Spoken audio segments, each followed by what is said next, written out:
मराठा आरक्षणासंदर्भातला अहवाल सादर होणार आहे। मुख्यमंत्री उपमुख्यमंत्र्यांच्या उपस्थितीमध्ये हा अहवाल सादर होणार आहे। शिंदे समिती हा अहवाल सादर करणार आहे। थोड्याच वेळात हा अहवाल सादर होणार आहे। शिंदे समितीचा दुसरा अहवाल सादर होणार आहे। न्यायमूर्ती शिंदे समिती कामकाजाचा दुसरा आणि शेवटचा अहवाल थोड्याच वेळात मुख्यमंत्री एकनाथ शिंदे यांच्याकडे सुपूर्द केला जाणार आहे। हा अहवाल मुख्यमंत्री उद्या सभागृहात मांडणार आहेत।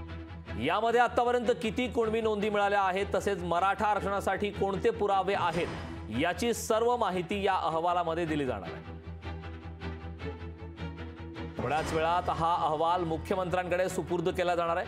हा अहवाल मुख्यमंत्री एकनाथ शिंदे हे उद्या सभागृहात मांडतील अशा प्रकारची शक्यता आहे। यामध्ये आतापर्यंत किती कुणबी नोंदी मिळाल्यात, तसेच मराठा आरक्षणासाठी कोणकोणते पुरावे आहेत याची सर्व माहिती या अहवालामध्ये असणार आहे।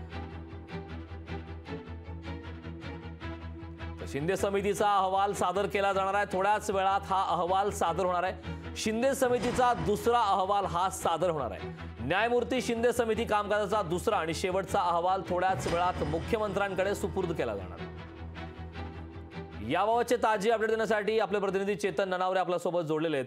चेतन, मराठा आरक्षणासंदर्भातला अहवाल हा सादर होणार आहे। थोड्याच वेळात मुख्यमंत्री आणि उपमुख्यमंत्र्यांच्या उपस्थितीमध्ये हा अहवाल सादर होणार आहे। याबाबत सविस्तर काय माहिती आहे?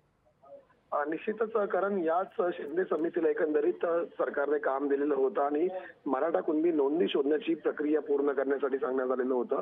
याशिवाय मराठा समाजातील सामाजिक मागासलेपणाचा जो मुद्दा होता, विशेषतः जो निर्णय करण्यात आला, मात्र आर्थिक कुठेतरी मागासलेपण आणि शैक्षणिक मागासलेपणाचाही अभ्यास करण्याची एकंदरीत आदेश होते आणि त्यानुसार आता मराठा समाजाला कुणबी प्रमाणपत्र देण्यासंदर्भातील जी कार्यवाही आहे त्याची संपूर्ण माहिती आहे ती अहवालाच्या माध्यमातून आता एकंदरीत देण्यात येणार आहे। आणि याशिवाय प्रत्येक जिल्ह्यामध्ये जे मराठा कुणबी प्रमाणपत्राची नोंदणी मिळाल्यानंतर वाटप प्रमाणपत्राचं केलं जातं, ही डिटेल्स आहेत ते आजच्या एकंदरीत या अहवालामध्ये सादर केले जातील। आणि यानंतर संध्याकाळी मुख्यमंत्री एकनाथ शिंदे यांच्या अध्यक्षतेखाली संध्याकाळी 7 नंतर मराठा आरक्षणासाठी नेमलेल्या मंत्रिमंडळ उपसमितीची ही बैठक होणार आहे। त्यामुळे कुठेतरी जरांगे पाटील यांनी दिलेली मुदत संपत आलेली असताना एकंदरीत सरकार पातळीवर चाललेली तातडीची कारवाई पाहता कुठेतरी मराठा आरक्षणाचा मार्ग आता सुकर होतोय का याकडे सर्वांचं लक्ष असेल। करा नक्कीच चेतन, खूप खूप धन्यवाद या सविस्तर अशा माहितीबद्दल।